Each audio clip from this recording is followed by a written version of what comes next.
Welcome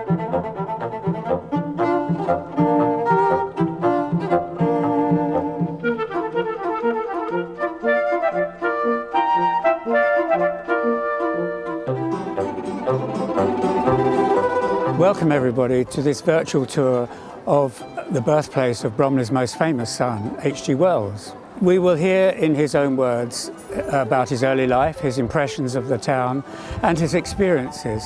And we'll also visit the various places he describes so vividly in his memoirs. H.G. is Herbert George, but his mother called him Bertie, so we'll call him Bertie as well. Your hosts are members of Bromley Civic Society. I'm Tony Banfield, chairman of the society, and telling the story in Bertie's own words are Jane Secker, Kerry Hood and Peter Martin. To set the scene, we'll show many old photographs of the town as Bertie would have known it, and which we compare with what still survives of Old Bromley today. Firstly, a word about Bromley Civic Society. The society was originally a residents group which was fighting the very serious demolition of the heritage of the town centre, and this was in the 1980s. We involved all of the main heritage groups, Save Britain's Heritage, Victorian Society, the Georgian group, and eventually, after a great deal of trouble, managed to get most of the town designated as a conservation area. So everything you see today will be in the protected zone. That said, it's always an uphill struggle to save anything even with that protection, but without it there wouldn't be anything left, frankly, to show you today.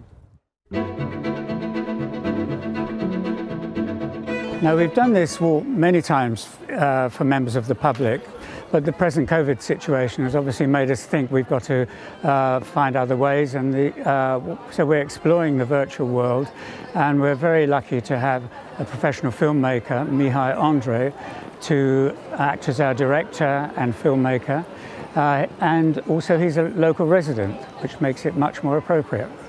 Bertie was born in Bromley in 1866, and he lived here for the first 13 years of his life until 1879, when the family moved away for reasons which will be revealed. His early childhood coincided with a time of great change in Bromley. The railway came to Bromley South at 1858, and then when Bertie was 4, to Bromley North in 1870. In his memoir, he describes the rapidly changing Bromley that he witnessed in the first 13 years of his life. The place, which had hardly been more than a few big houses, a little marketplace and a straggling high street upon the high road, with 2 coaching inns and a superabundance of small pull-up beer houses, was stimulated to a vigorous growth in population. Steadily, London drew it closer and suburbanised it. No one foresaw this growth, except for a few speculative jerry builders. Slum conditions appeared almost at once in courts and muddy byways, yet all around were open fields and common land. Bromley Common, Chislehurst Common, the great parks at Sundridge Park and Camden Park, and to the south, wide heathery spaces around Keston fish ponds and Down. This transformation from a rural market town into a Victorian suburb for Bertie was a brutal and traumatising experience, and it caused him in later life to describe Bromley as a suburb of the damnedest. His disaffection never left him, and when as a famous writer he was offered the freedom of Bromley, he rejected it quite contemptuously, in my opinion.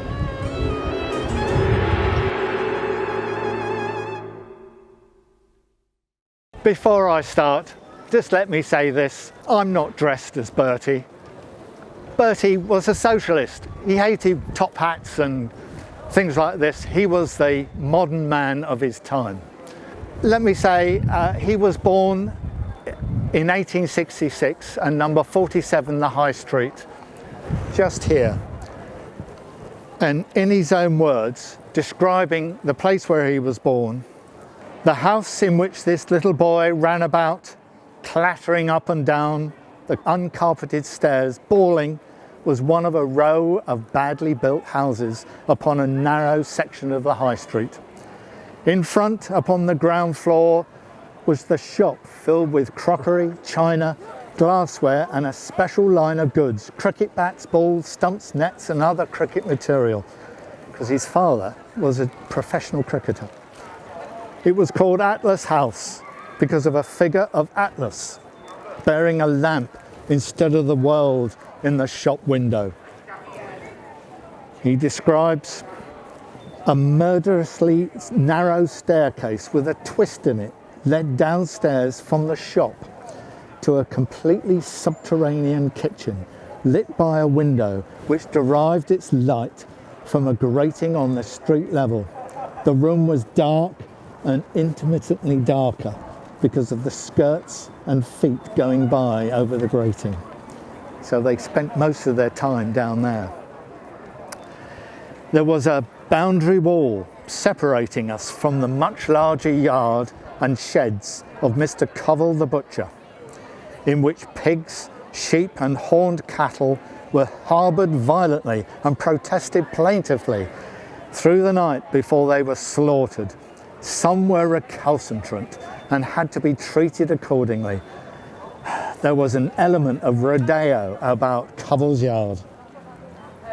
On one side of the yard was Mr. Monday, the haberdasher, who had put up a greenhouse, and on the other, Mr. Cooper, the tailor, had built out a workroom in which 2 or 3 tailors sat and sewed.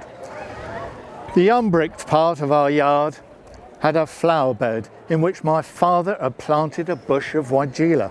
It flowered reluctantly, and most things grew reluctantly in that bed. A fact still vividly clear in my mind across an interval of 60 years is that it was the only patch of turned up earth accessible to the cats of Mr. Monday and Mr. Cooper and our own menage. But my father was a gardener of some resolution, and against the back of the house, rooting in a hole in the brickwork, he had persuaded a grapevine not only to grow but to flourish. Now we'll hear more about this grapevine later on in the story.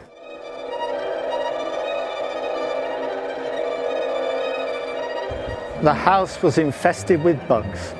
They harboured in the wooden bedsteads and lurked between the layers of wallpaper that peeled from the walls. Slain, they avenged themselves by a peculiar, penetrating, disagreeable smell that mingles in my earlier recollections with the more pervasive odour of paraffin with which my father carried on an inconclusive war against them. Almost every part of my home had its own distinctive smell. That was the material setting in which my life began.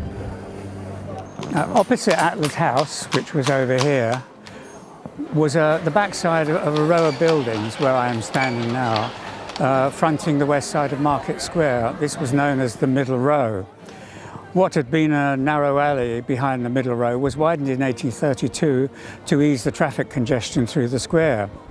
Initially known as a new cut, this became eventually part of the High Street, and the houses and shops were built on the west side, including what was to become Atlas House on this side. By the turn of the century, all these properties were taken over by Fred Medhurst, a draper with ambitions, which were fulfilled in the 1930s with a new department store on the site, now occupied by Primark.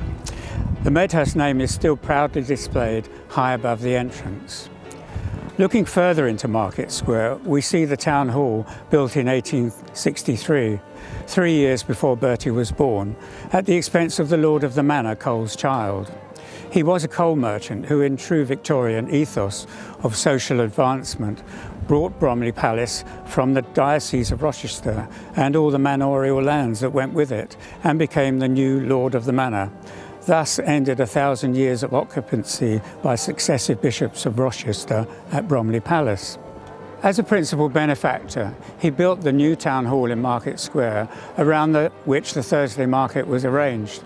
The market dates back to a charter granted by King John to Bishop Gilbert de Glanville in 1205. Originally on a Tuesday, but changed in 1447 to its present day of Thursday. A condition being that if a market day is missed for whatever reason, then the charter becomes void. This almost came to pass in 1924 when the market day coincided with Christmas Day, when trading was not allowed. Special dispensation was given for a stall to be set up, and a token sale of a potato was transacted in front of the market inspector and policeman, thus keeping the charter alive as it is today. The middle row opposite Atlas House and the Town Hall were demolished in 1930 for the present mock Tudor building, which you see behind me, which is now locally listed. It is a fine example of the arts and crafts Old English style, which was to become the prototype of 1930s housing everywhere, not least in Bromley. Several of the original Art Deco shop fronts still survive, including that of the former Paynes the Jewellers, now occupied by Chisholm Hunter, who restored the beautiful public clock.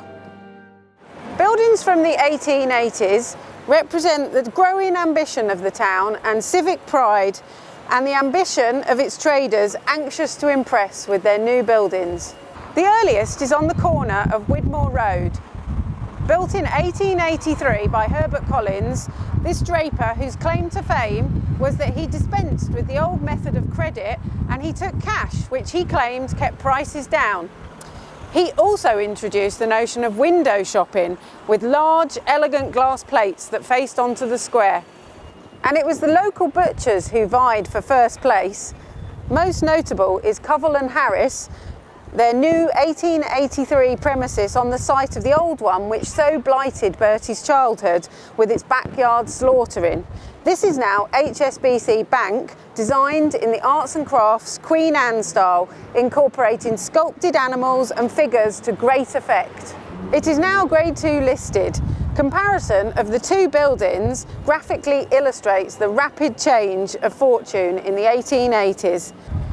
Similarly, in the same year, another local butcher, Amos Borer, built Aberdeen buildings in the lower High Street, in the French Empire style, with 8 shop units, one of which he retained, which proudly displayed by appointment of the Prince of Wales crest. The Wells family left Bromley in 1879, and sadly they only ever saw the negative effects of this development before the town acquired this new civic pride. Another notable building is that built by David Grieg, the grocery chain, built in 1912 in the arts and crafts neo-Baroque style.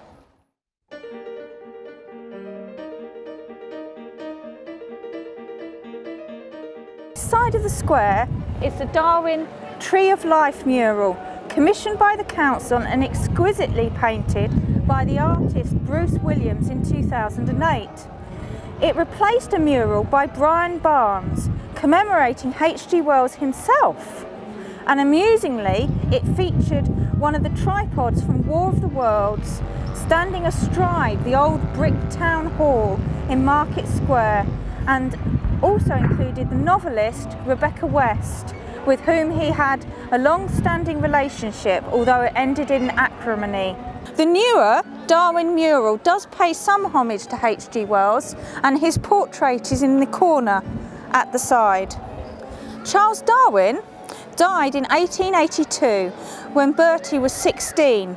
It is tempting to think they might have crossed paths.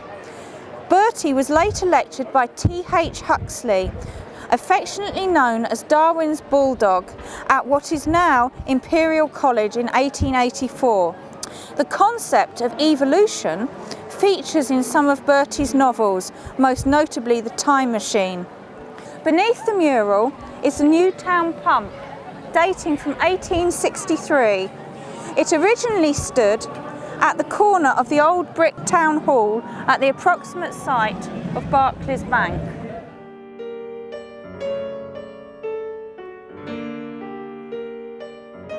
This is Mrs. Nott's Dame School, which was the first school that Bertie attended in 1871. Bertie tells us in his autobiography, "My mother taught me the rudiments of learning. I learnt my alphabet from a big sheet of capital letters that she kept in the kitchen. I learnt 9 figures on the same sheet from her and to count up to 100. And the first word I wrote was butter, which I traced over handwriting against a pane on the window. I also began to read under her instructions. But then she felt that my education was straining for higher things, and I went off with my brother Freddie, who on no account was to let go of my hand, to a school in a room with an unqualified lady and her equally unqualified daughter, Mrs. Knott. It was close to the drill hall, where I learnt to say my tables of weights and measures, read words of 2 or more syllables, and pretend to do summing. It was incomprehensible fudging that was never explained to me, all on a slate."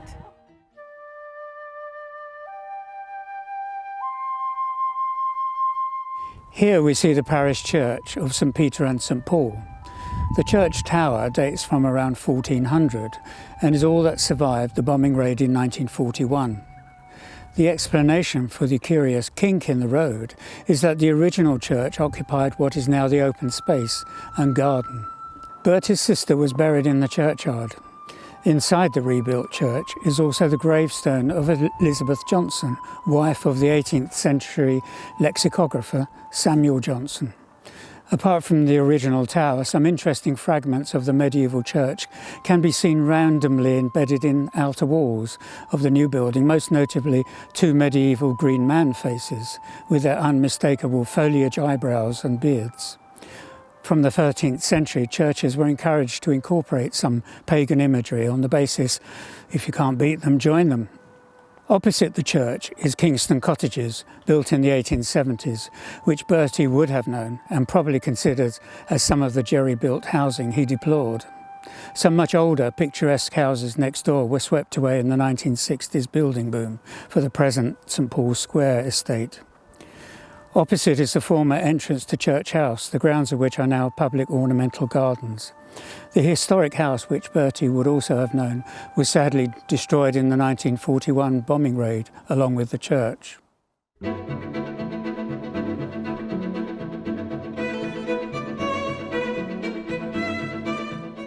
Now we move on to Martin's Hill, which is a miraculous fragment of the open countryside which Bertie knew and loved so well. The engraving, made in the year of his birth, shows the hill as a favourite picnic spot. It is recorded that when the first train left for London from what is now Shortland Station, down in the valley, the whole town turned out to see it off.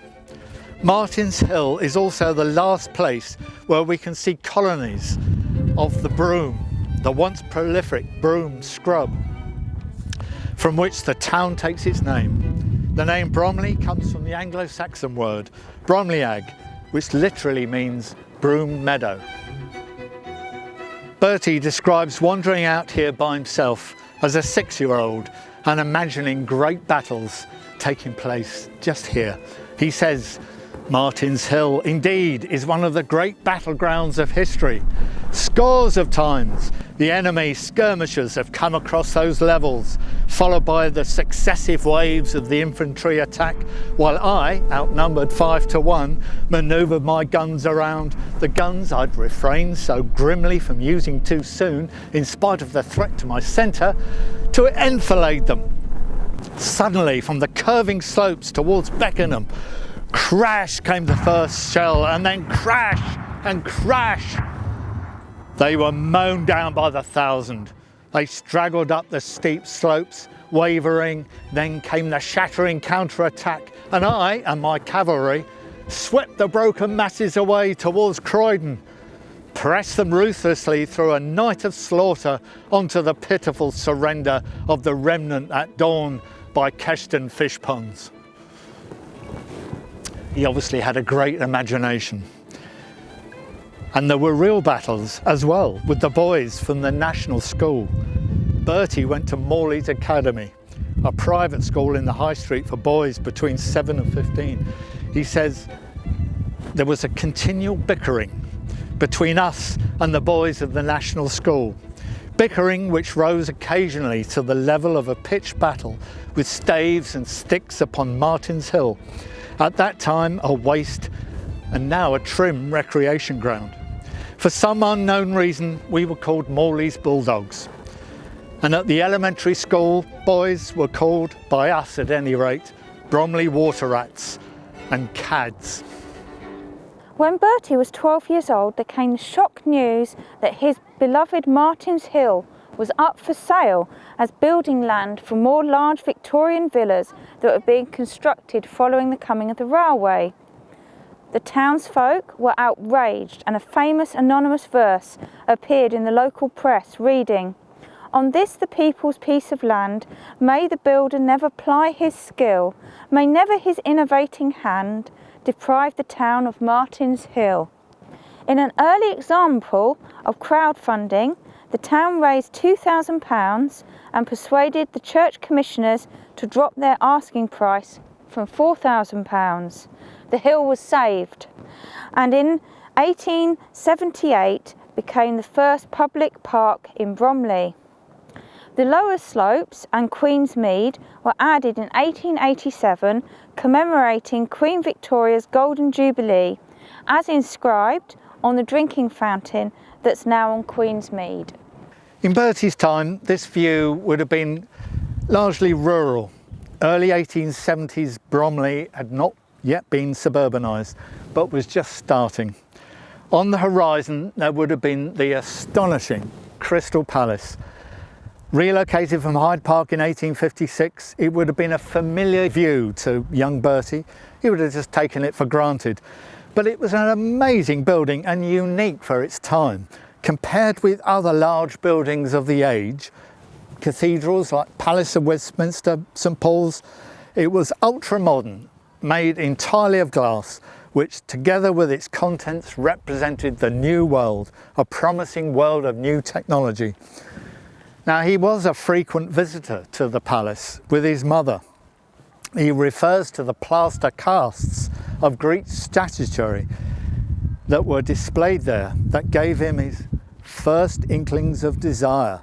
The tall and lovely feminine figures, bare-armed, bare-necked, showing beautiful bare bosoms, revealing shining thighs, wearing garments that were a revelation in the age of flounces and crinolines. As an adult, Bertie's sexual infidelities with women were the subject of scandal. Maybe this all started at Crystal Palace with its sculptured beauties. There were also the dinosaurs on display in the park, and this may have shaped his views on evolution. Below Martin's Hill is Queen's Mead, now a public park. But in Bertie's time, just a small part of the rural scene through which the River Ravensbourne meandered and regularly flooded. We hear more about this part of the town in his novel, The New Machiavelli, where Bromley is called Bromstead and the Ravensbourne River, the Ravensbrook. Of the river, he says, "The Ravensbrook of my earlier memories was a beautiful stream. It came into my world out of a mysterious beyond, out of a garden, splashing brightly down a weir which had once been the weir of a mill. Above the weir and inaccessible there were bulrushes growing in splendid clumps, and beyond that pampas grass, yellow and crimson spikes of hollyhock and blue suggestions of wonderland. The Ravensbrook had been important to my imaginative life. That way had always been my first choice in all my walks with my mother, and its rapid swamping by the new urban growth made it indicative of all the other things that had happened just before my time or were still at less dramatic pace happening. I realised that building was the enemy. I began to understand why in every direction out of Bromstead one walked past scaffold poles into litter, why fragments of broken brick and cinder mingled in every path, and the significance of the universal notice boards, either white and new or a year old and torn and battered, promising sites, proffering houses to be sold or let, abusing and intimidating passers-by for fancied trespass and protecting rights of way. Now, that sounds like something out of a Bromley Society newsletter. To carry on, the mill Bertie refers to is recorded in the Domesday Book of 1087, which had been a corn mill, a paper mill, a felt making mill, and in its last days used for polishing concave and convex high-class decorative mirrors for the city firm of Messrs Fenton of the Strand, hence the name glass mill. It fell into disuse in 30 years before Bertie was born, but the weir and the mill pond are still here and are one of the most historic features in Bromley. Beside the mill pond is a typical 18th century Kentish weatherboarded cottage, which we were able to get Grade 2 listed some years ago. Bertie would have known the cottage on his walks with his mother, but also looking at old photos of the town in his day, one can see its rustic appearance typifies of most of the buildings he would have known in the town itself.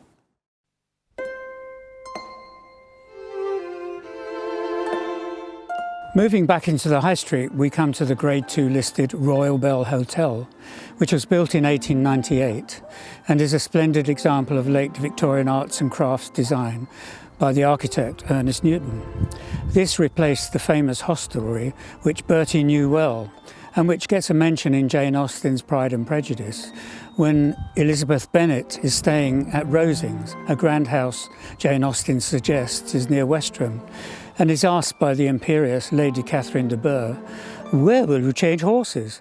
"Oh, Bromley, of course. If you mention my name at the bell, you will be attended to."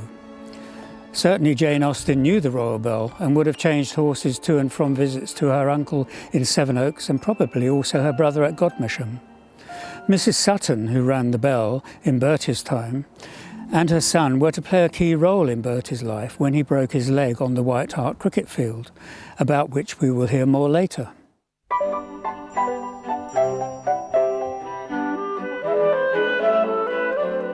Here is the site of Mr Morley's commercial academy, which Bertie was taught at from the age of 7. About his mother's choice of school for 7-year-old Bertie, he says that there was a recognition for the need for a universal elementary education. Bromley was served by a national school, and that was all that the district possessed in the way of public education. It was the mere foundation of an education, and it saw children up to the age of 13 or 14 and no further. But side by side with that 19th century national school, under the Education Act, the old 18th century order was still carrying on in Bromley, just as it was carrying on in my mother's mind. Mr Morley's academy was a fairly well preserved specimen of one of these private schools. Mr Morley himself was bald, portly, spectacled man with a strawberry nose and ginger grey whiskers. He wore a top hat, an ample frock coat and a white tie, and expected us to make frequent use of the word sir. His schoolroom was a single room built over a scullery, and there were desks around the wall and in the corner of the room, and there was his desk and the great ink bottle from which the inkwells were replenished. There were piles of slate and the incessant cane with which he administered justice. He also hit us with his hands, anywhere, and with books and rulers and anything that came to hand. And in that way, he urged us along the path of learning that led, in the more successful instances, to jobs as clerks. But Bertie tells us, I believe his teaching, such as it was better than that of the crudely trained mechanical grant earners of the contemporary national school, which was the only local alternative, and that my mother's instinct was a sound one in sending me to Mr Morley's antiquated middle-class establishment. When I left school at the age of 13, I had certainly acquired the ability to use English with some precision and delicacy, even if my accent was a Cockney one. And I had quite a good mathematical apparatus, as most boys of the same age get at a public school nowadays. Morley's was demolished along with the rest of this side of the road when it was widened in 1902. Much of the opposite side, however, remains as Bertie would have known it, including the house of two important local historians, Thomas Wilson and John Duncan, both of whom wrote and printed and published histories of Bromley from this shop in 1797 and 1815. Adjacent is the Star and Garter pub, which, like the Royal Bell, dates from 1898 in the arts and crafts Queen Anne style, replacing a very modest timber-built hostelry. Further along is the last surviving of the three original coaching inns, the Swan and Mitre. A mitre is a bishop's hat, and the pub name refers to the 1,000-year-old association of Bromley with the bishops of Rochester, residing at Bromley Palace on the other side of town. The swan in the name could have a number of origins, but more recently pub signs have identified the swan with the 19th century music hall star Marie Lloyd, whose decorative dressing room mirrors from the old Gaiety Theatre adorn the interior of the pub. And of course, there is also the inference of those old actress and a bishop jokes in there somewhere. The pub is what Bertie describes as a beer pull-up establishment catering for carters and tradesmen, as opposed to the more upper-class clientele of the Royal Bell. Opposite here is Bromley College, the jewel in the crown of Bromley, and the only Grade 1 listed building. It dates from 1670 and sits within beautiful landscape grounds. It was built as almshouses for the widows of clergy and still serves very much the same function as sheltered accommodation for retired clergy, both men and women.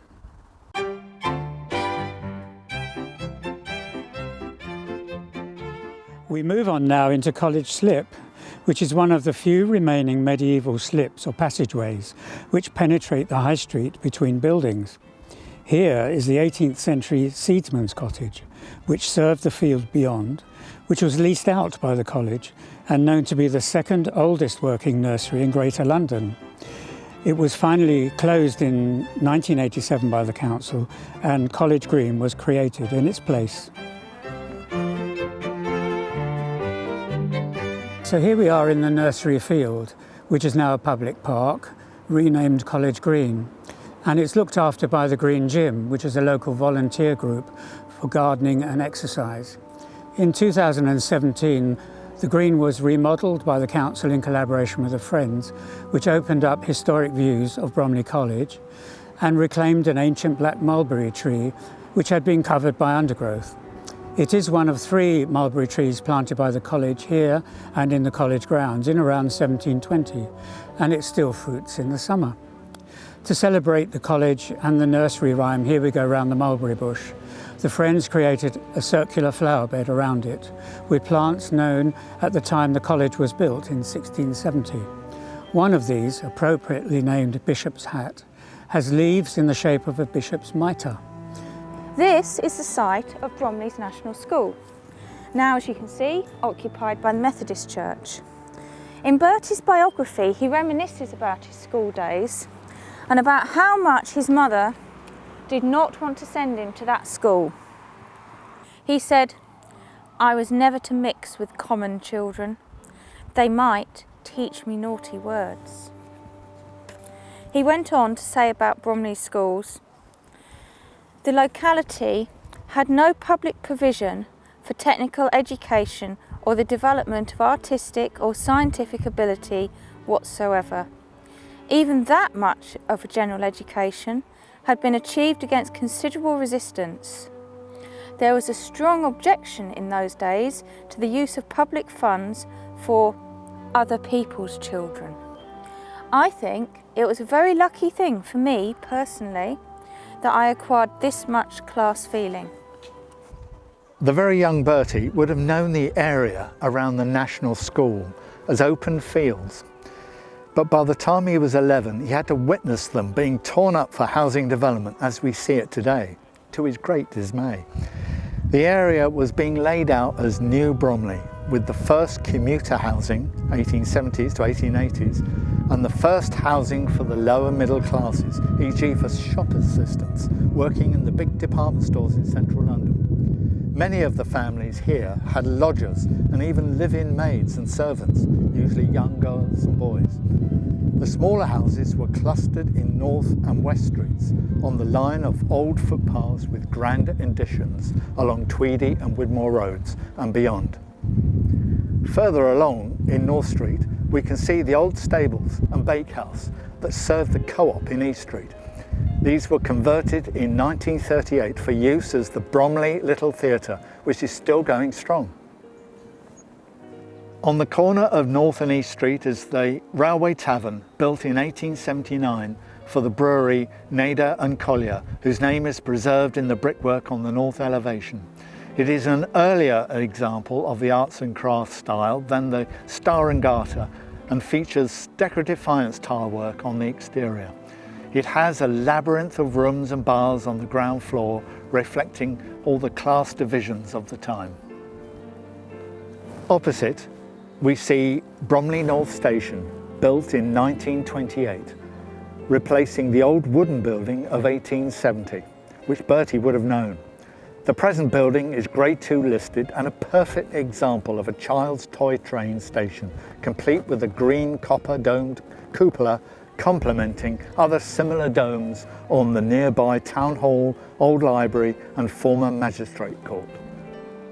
Coming into East Street, we enter the main shopping area of New Bromley, which is very domestic and modest in scale, unlike the much grander buildings which were to follow in Market Square and the Lower High Street after Bertie had left Bromley. Of particular note is the former Drill Hall, now O'Neill's Pub. This was the town's first multi-purpose entertainment venue, built in 1872 when Bertie was just 6 years old. It opened with a concert where Sir Arthur Sullivan, of Gilbert and Sullivan fame no less, was the piano accompanist.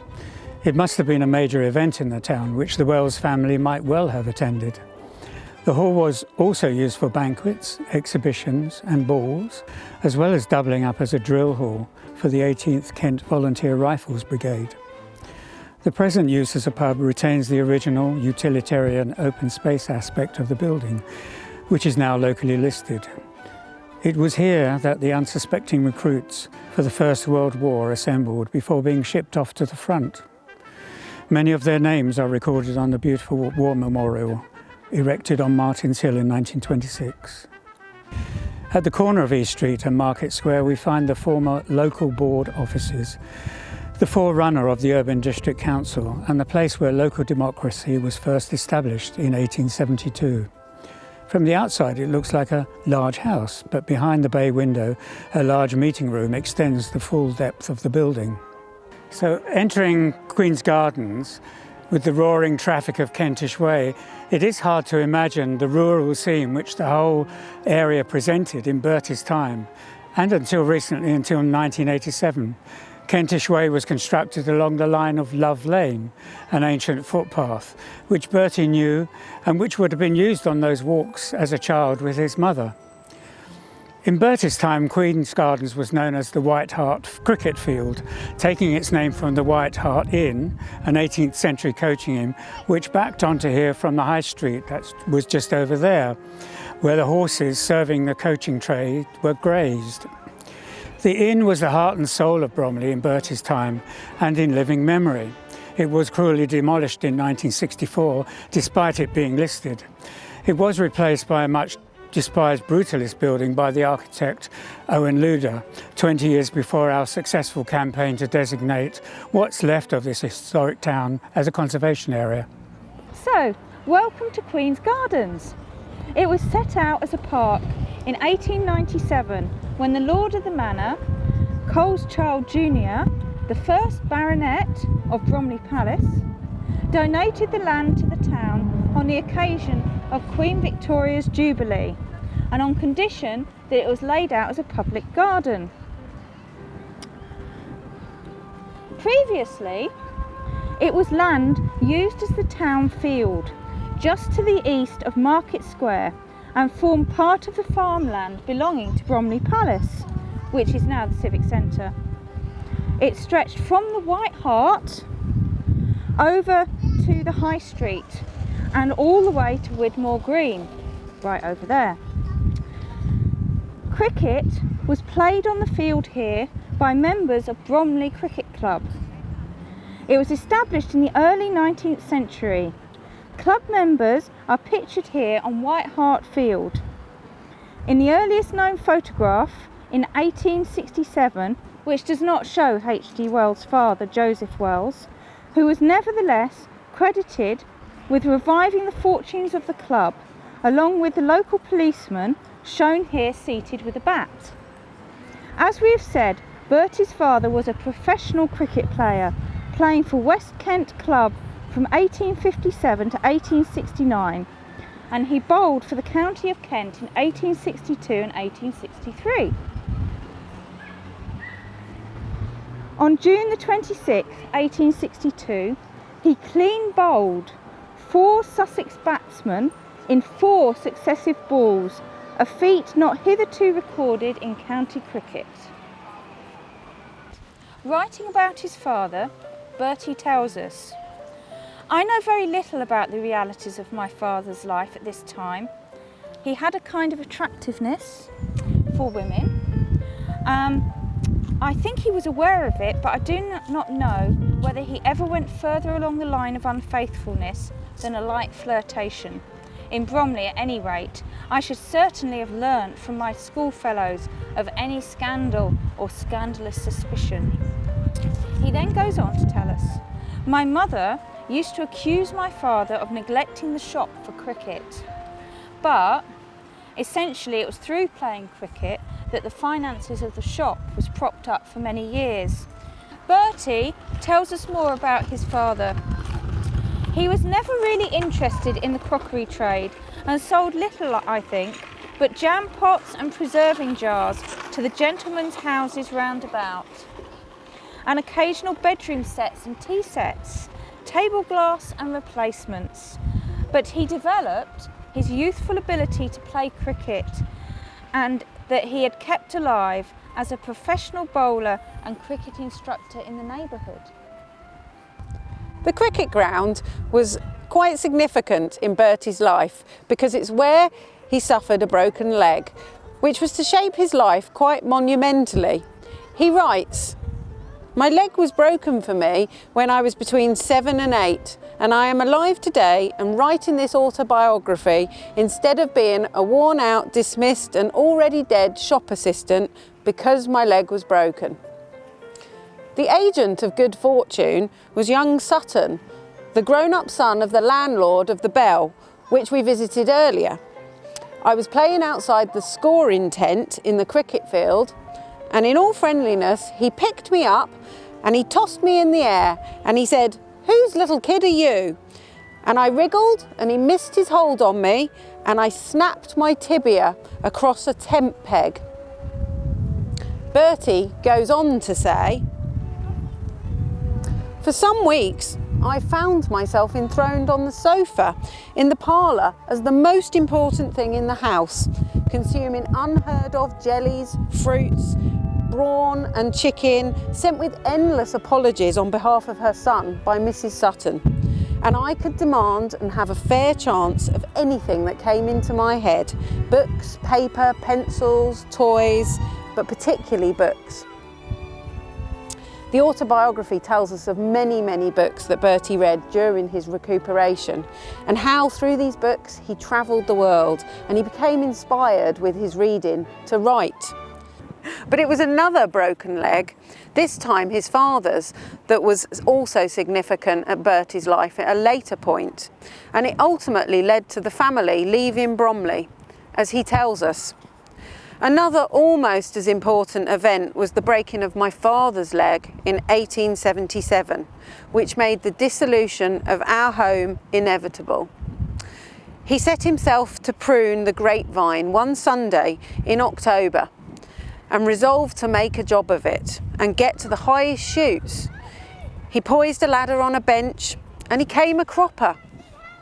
We returned from church to find him lying in the yard, groaning, and our neighbours, Mr. Cooper and Mr. Monday, helped to carry him upstairs. He had a compound fracture of the thigh bone. And before the year was out, it was plain that my father was going to be heavily lame for the rest of his life. This was going to be the end of any serious cricket, any bowling to gentlemen, any school jobs as a pro, or the like for him. And the supplementary income was cut off by this accident, which also involved much expense in doctoring. The chronic insolvency of Atlas House became acute. There seemed little option but for Bertie to leave Morley's academy at the age of 13 in 1880.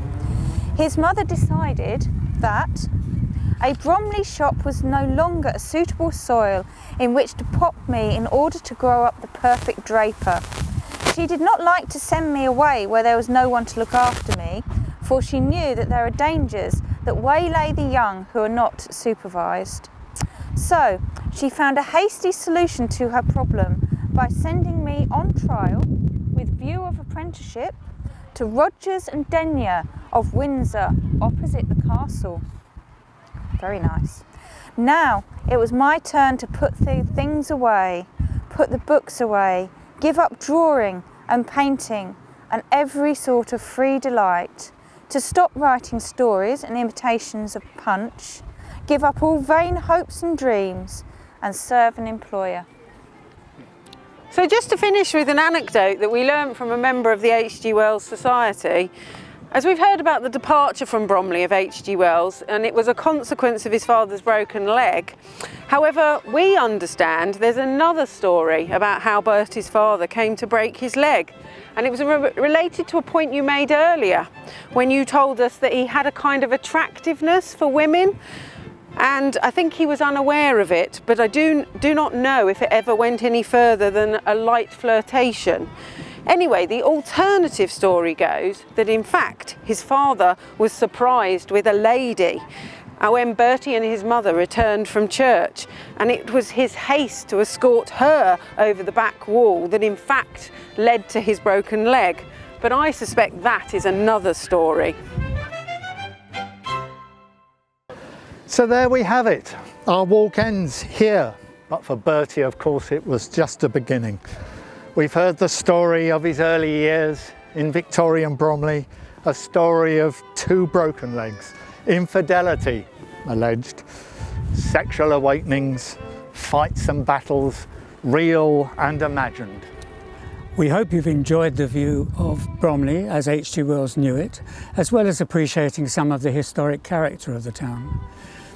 Wartime bombing destroyed some key heritage buildings, but it was nothing compared to the havoc wrought by piecemeal and planned development in the 1960s, 70s and 80s.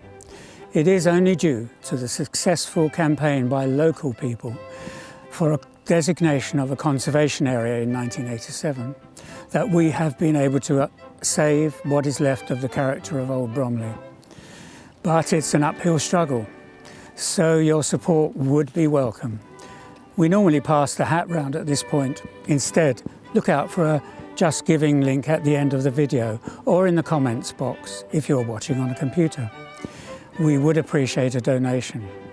You can also join Bromley Civic Society for £10 per household per year. Alternative, you can just join our mailing list and receive our regular newsletters.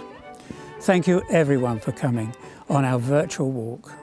There will be more to come, so do keep in touch.